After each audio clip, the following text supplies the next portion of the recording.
खुशामदीद मोहतरम नासरीन, आप तमाम का Z9 उर्दू न्यूज़ में खैर मकदम है।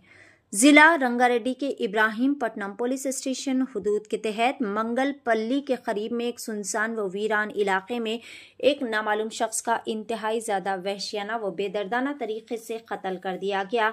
इब्राहिमपट्टनम के ACP KVP राजू ने बताया कि मुकामी लोगों ने नाश को देखकर फौरी तौर पर पुलिस को इस बात की इत्तला दी। इत्तला मिलते ही मुतल्लिका पुलिस के अहलकारों ने जाए हादसे पर पहुंचकर मुकम्मल तफसीलात इकट्ठा की। पुलिस की इब्तदाई तफ्तीश में पुलिस ने शुबा जाहिर किया है कि तकरीबन 3 से 4 दिन कबल ये वहशियाना कत्ल की वारदात अंजाम दी गई होगी, क्योंकि नाश इंतहाई ज़्यादा मश्क शुदा हालत में पाई गई। जाए हादसे पर पहुंचने वाले अमले ने वहां से मुकम्मल तफसीलात और शवाहिद भी इकट्ठा किए। अहलकारों ने बताया कि मकतूल के हाथ पांव काटकर कातिलों ने बड़े ही दिलखराश व वहशियाना तरीके से ये कत्ल की वारदात अंजाम दी है। मजीद बताया गया कि मकतूल व मुतवफ़ी की खमीस के कॉलर पर एक स्टिकर भी लगा हुआ है, जिससे मुतवफ़ी की मजीद शिनाख्त की जा रही है। बहरहाल एक मुकदमा दर्ज करते हुए नाश को बगैर पोस्टमार्टम उस्मानिया दवाखाने के मुर्दा खाना मुंतकिल कर दिया गया है। ACP राजू ने कहा कि CCTV कैमरास और दीगर तकनीकी शवाहिद की बुनियाद पर कातिलों की तलाश भी जारी है। आइए जानते हैं इस खुसूस में मुकम्मल तफसीलात। पेश है Z9 उर्दू न्यूज़ की खुसूसी रिपोर्ट। मज़ीद ताज़ा तरीन खबरों से जुड़े रहने के लिए चैनल को लाइक करें, शेयर करें, फॉलो ज़रूर करें। SB కానిస్టేబుల్ ఇన్ఫర్మేషన్ మేరకు ఇక్కడ SV లేఅవుట్లో స్మెల్ వస్తుందనంటే ఇబ్రహీంపట్నం పోలీసులు SI శ్రీనివాస్ గారు, రామకృష్ణ వీళ్ళందరూ వచ్చి ఇక్కడ చెక్ చేయడం జరిగింది.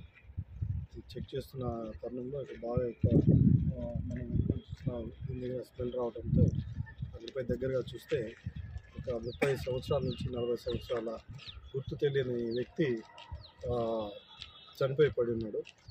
అప్పటికే ఇది డెడ్ బాడీ బాగా పిచ్చిపోయింది. బహుశా ఒక 3-4 రోజులు అయిండొచ్చు. దాంట్లో చేతులు, ఆ వ్యక్తికి కాళ్ళు కూడా కట్ చేసినట్లు కనిపిస్తుంది. చుట్టుపక్కల అయిన సాక్ష్యాలన్నింటినీ బ్లూ స్టీమ్ సహాయంతో సేకరించాం. అలాగే కాలర్ మీద దిండి మండలం చెరుకు వారిపల్లి అనే గ్రామం పేరుతో టైలర్ మార్క్ కనిపిస్తుంది.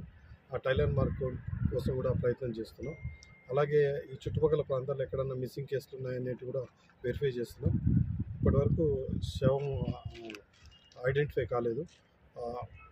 శవాన్ని ఐడెంటిఫై చేయడానికి ప్రత్యేక బృందాలు మా శ్రీనివాస్ SI నేతృత్వంలో మధు ఇన్వెస్టిగేషన్ దీంట్లో చేస్తాం. మా DCP గారి ఉత్తర్వుల మేరకు CP గారు కూడా పర్యవేక్షిస్తున్నారు ఈ కేసుని. కాబట్టి దీంతో వేరే విభాగాల నుంచి, అంటే మనకు బ్లూ స్టీమ్ నుంచే కూడా కాకుండా ఈ ఏరియాలో ఉండే కెమెరాస్ అన్నీ కూడా చెక్ చేయడానికి మా కమాండ్ కంట్రోల్ వాళ్ళ సహకారం కూడా తీసుకుంటున్నాం. ఈ డేటా, వెహికల్ డేటా అన్నింటినీ కూడా అనలైజ్ చేస్తాం. కాల్ డేటాని కూడా అనలైజ్ చేసి ఐడెంటిఫై చేయడానికి ఫస్ట్ ప్రయత్నం చేస్తాం. అలాగే ఈ కేసును ఛేదించడానికి DCP సుందరెడ్డి మేడం ఆధ్వర్యంలో crime teams plus SI inspector Madhu నేతృత్వంలో విచారణ కొనసాగుతుంది. శవము పడిన స్థితి దాన్ని బట్టి చూస్తే ఇది ప్రాథమికంగా మర్డర్ అనే అనిపిస్తుంది. ఎవరో బాగా కోపంతో ఈ పని చేసినట్లు అనిపిస్తుంది.